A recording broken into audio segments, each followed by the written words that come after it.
Bonjour à tous, j'espère que vous allez bien. Aujourd'hui, nous allons lire Le Petit Nicolas, les chapitres qui s'intitulent Le football et On a eu l'inspecteur. Commençons. Le football. Alceste nous a donné rendez-vous à un tas de copains de la classe pour cet après-midi, dans le terrain vague, pas loin de la maison. Alceste, c'est mon ami, il est gros, il aime bien manger, et s'il nous a donné rendez-vous, c'est parce que son papa lui a offert un ballon de football tout neuf, et nous allons faire une partie terrible. Il est chouette, Alceste. Nous nous sommes retrouvés sur le terrain à 3 heures de l'après-midi. Nous étions 18. Il a fallu décider comment former les équipes pour qu'il y ait le même nombre de joueurs de chaque côté. Pour l'arbitre, ça a été facile. Nous avons choisi Agnan. Agnan, c'est le premier de la classe. On ne l'aime pas trop, mais comme il porte des lunettes, on ne peut pas lui taper dessus. Ce qui, pour un arbitre, est une bonne combine. Et puis, aucune équipe ne voulait d'Agnan parce qu'il n'est pas très fort pour le sport et il pleure trop facilement. Là où on a discuté, c'est quand Agnan a demandé qu'on lui donne un sifflet. Le seul qui en avait un, c'était Rufus, dont le papa est agent de police. Je ne peux pas lui prêter mon sifflet à roulette, a dit Rufus. C'est un souvenir de famille. Il n'y avait rien à y faire. Finalement, on a décidé qu'Agnan préviendrait Rufus et Rufus sifflerait à la place d'Agnan. Alors, on joue ou quoi? Je commence à avoir faim, moi, a crié Alceste. Mais là où c'est devenu compliqué, c'est que si Agnan était arbitre, on n'était plus que 17 joueurs, ça en faisait un de trop pour le partage. Alors on a trouvé le truc. Il y en a un qui serait l'arbitre de touche et qui agiterait un petit drapeau chaque fois que la balle sortirait du terrain. C'est Mexan qui a été choisi. Un seul arbitre de touche, ce n'est pas beaucoup pour surveiller tout le terrain, mais Mexan court très vite, il a des jambes très longues et toutes maigres, avec de gros genoux sales.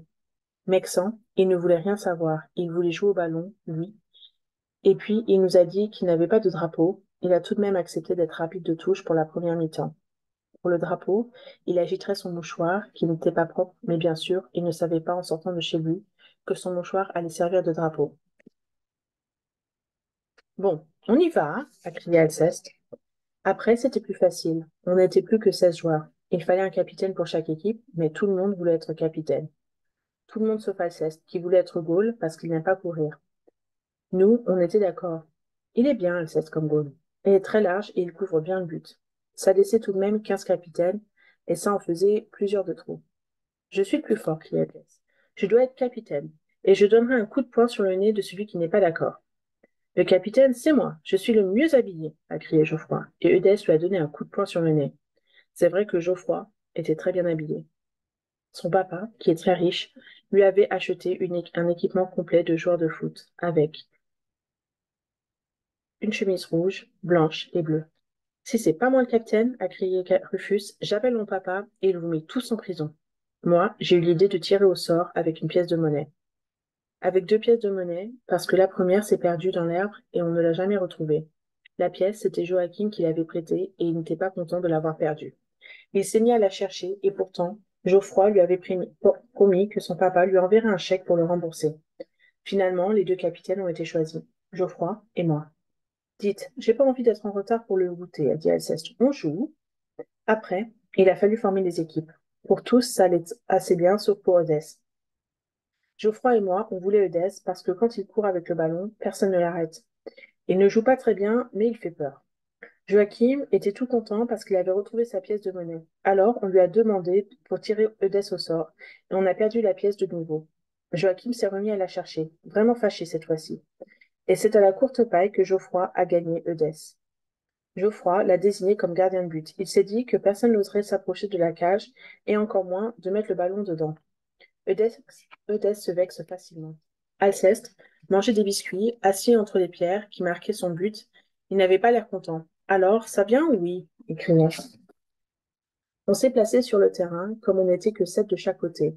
À part les gardiens de but, ça n'a pas été facile. Dans chaque équipe, on a commencé à discuter.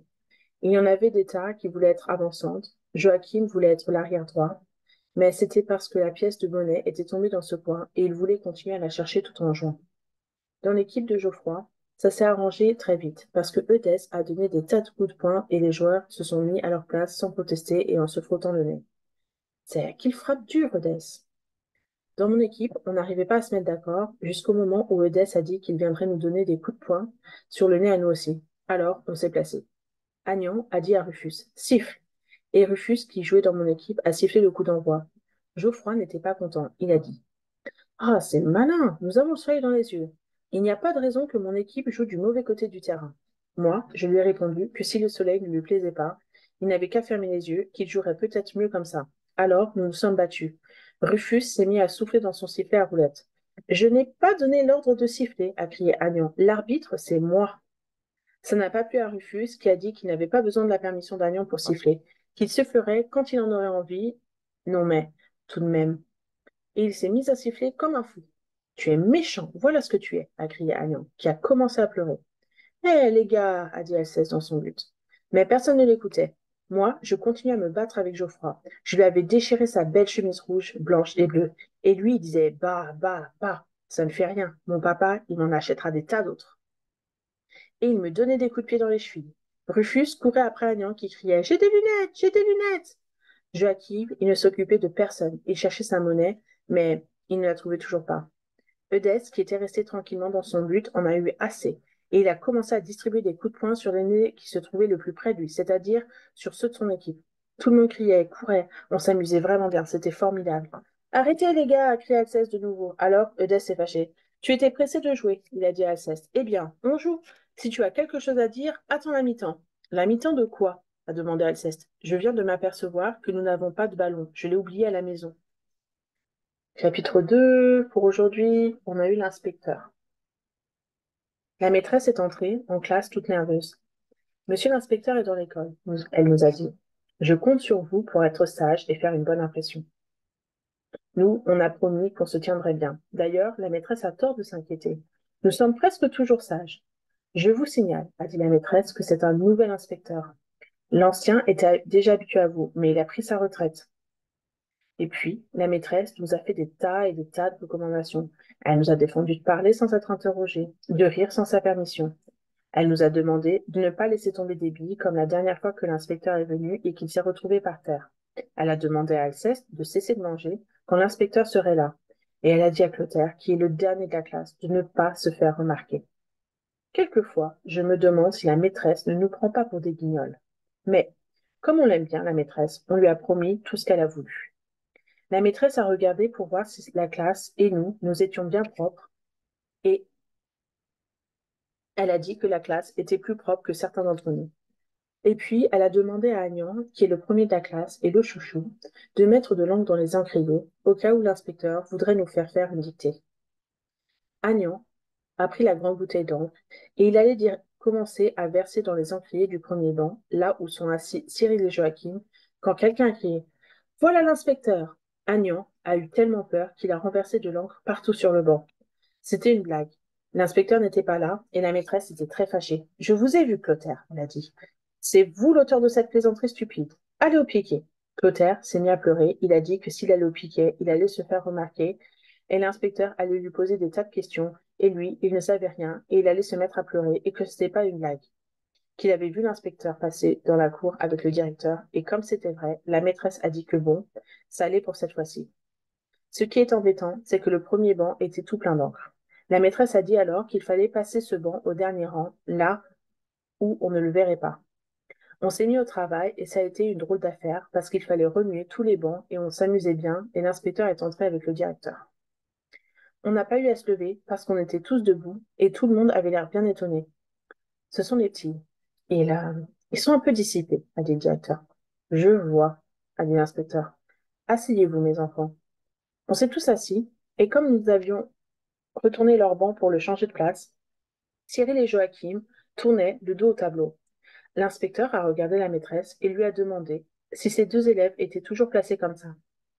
La maîtresse, elle a fait la tête de Clotaire quand on l'interroge, mais elle n'a pas pleuré. Un petit incident, elle a dit. L'inspecteur n'avait pas l'air très content. Il avait de gros sourcils tout près des yeux. Il faut avoir un peu d'autorité, il a dit. Allons, mes enfants, mettez ce blanc à sa place. On s'est tous levés. L'inspecteur s'est mis à crier. Pas tous à la fois, vous deux seulement. Cyril et Joachim ont retourné le banc et se sont assis. L'inspecteur a fait un sourire et il a appuyé ses mains sur le banc. Bien, il a dit. Que faisiez-vous avant que je n'arrive? On changeait le banc de place, a répondu Cyril. Ne parlons plus de ce banc, a crié l'inspecteur, qui n'avait qui avait l'air d'être très nerveux. Et d'abord, pourquoi changez-vous ce blanc de place? À cause de l'encre, a dit Joachim. L'encre? A demandé l'inspecteur, et il a regardé ses mains, qui étaient toutes bleues. L'inspecteur a fait un gros soupir, et il a essuyé ses doigts avec un mouchoir. Nous, on a vu que l'inspecteur, la maîtresse et le directeur n'avaient pas l'air de rigoler. On a décidé d'être drôlement sages. Vous avez, je vois, quelques ennuis avec la discipline, a dit l'inspecteur à la maîtresse. Il faut user d'un peu de psychologie élémentaire. Et puis, il s'est retourné vers nous avec un grand sourire et il a éloigné ses sourcils de ses yeux. Mes enfants, je veux être votre ami. Il ne faut pas avoir peur de moi. Je sais que vous aimez vous amuser. Et moi aussi, j'aime bien rire. D'ailleurs, tenez, vous connaissez l'histoire des deux sourds? Un sourd dit à l'autre, tu vas à la pêche? Et l'autre dit, non, je vais à la pêche. Alors, le premier dit, ah bon, je croyais que tu allais à la pêche. C'est dommage que la maîtresse nous ait défendu de rire sans sa permission, parce qu'on a eu un mal fou à se retenir. Moi, je vais raconter l'histoire ce soir à papa. Ça va le faire rigoler. Je suis sûre qu'il ne la connaît pas. L'inspecteur, qui n'avait besoin de la permission de personne, a beaucoup ri. Mais comme il a vu que personne ne disait rien dans la classe, il a remis ses sourcils en place, il a toussé et il a dit, bon, assez ri, au travail. Nous étions en train d'étudier les fables, a dit la maîtresse, le corbeau et le renard. Parfait, parfait, a dit l'inspecteur. Eh bien, continuez. La maîtresse a fait semblant de chercher au hasard dans la classe, et puis elle a montré Agnan du doigt. Vous, Agnan, récitez-nous la fable. Mais l'inspecteur a levé la main. Vous permettez? Il a dit à la maîtresse. Et puis, il a montré Clotaire. Vous, là-bas, dans le fond, récitez-moi cette fable. Clotaire a ouvert la bouche et il s'est mis à pleurer. Mais qu'est-ce qu'il a demandé l'inspecteur. La maîtresse a dit qu'il fallait excuser Clotaire, qu'il était très timide. Alors, c'est Rufus qui a été interrogé. Rufus, c'est un copain, et son papa, il est agent de police. Rufus a dit qu'il ne connaissait pas la fable par cœur, mais qu'il savait à peu près de quoi il s'agissait, et a commencé à expliquer que c'était l'histoire d'un corbeau qui tenait dans son bec un roquefort. Un roquefort? A demandé l'inspecteur, qui avait l'air de plus en plus étonné. Mais non, nous a dit Alceste, c'était un camembert. Pas du tout, a dit Rufus. Le camembert, le corbeau, il n'aurait pas pu tenir dans son bec, ça coule, et puis ça sent pas bon. Ça sent pas bon, mais c'est chouette à manger, a répondu Alceste. Et puis, ça ne veut rien dire, le savon, ça sent bon, mais c'est très mauvais à manger. J'ai essayé une fois. Bah, a dit Rufus, tu es bête. Et je vais dire à mon papa de donner des tas de contraventions à ton papa. Et ils se sont battus. Tout le monde était levé et criait, sauf Clotaire, qui pleurait toujours dans son coin, et Agnan, qui était allé au tableau et qui récitait Le corbeau et le renard. La maîtresse, l'inspecteur et le directeur criaient assez. On a tous bien rigolé. Quand ça s'est arrêté et que tout le monde s'est assis, l'inspecteur a sorti son mouchoir et il s'est essuyé la figure. Il s'est mis de l'encre partout et c'est dommage qu'on n'ait pas le droit de rire parce qu'il faudra se retenir jusqu'à la récréation et ça ne va pas être facile. L'inspecteur s'est approché de la maîtresse et il lui a serré la main. Vous avez toute ma sympathie, mademoiselle. Jamais comme aujourd'hui je ne me suis aperçu à quel point notre métier est un sacerdoce. Continuez, courage, bravo. Et il est parti très vite avec le directeur. Nous, on l'aime bien, notre maîtresse, mais elle a été drôlement injuste. C'est grâce à nous qu'elle s'est fait féliciter. Et elle nous a tous mis en retenue. Et voilà, c'est la fin pour aujourd'hui. Et donc maintenant, on va lire les questions. Donc, question sur le football. Combien d'enfants sont présents pour jouer au foot? Qui a perdu sa pièce? Qui sont les gardiens? Pourquoi Mexan est choisi pour être l'arbitre de touche? Que fait Eudès pour inciter chaque équipe à décider des positions? Combien d'enfants sont présents pour jouer au foot? Il y a 18 garçons pour jouer au foot. Qui a perdu sa pièce? Joachim a perdu sa pièce 2 fois. Qui sont les gardiens? Les gardiens sont Alceste et Eudès. Pourquoi Mexan est choisi pour être arbitre de touche? Mexan court très vite. Que fait Eudès pour inciter chaque équipe à décider des positions? Il donne des coups de poing sur le nez de son équipe et menace l'autre équipe de leur donner des coups de poing sur le nez. Question pour On a eu l'inspecteur. Où est l'inspecteur? L'ancien inspecteur. Quelles sont les recommandations de la maîtresse? Que demande la maîtresse à Agnan? Comment Agnan a renversé l'encre? Pourquoi le banc du premier rang est déplacé? Et quelle fable était étudiée? Où est l'ancien inspecteur? Il est parti à la retraite.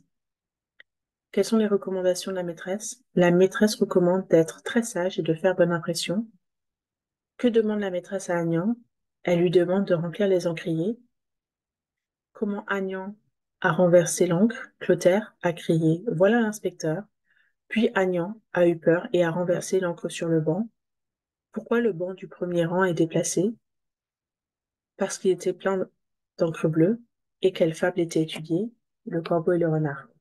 Voilà, c'est tout pour aujourd'hui. Je vous souhaite une très bonne journée et un bon week-end. Au revoir.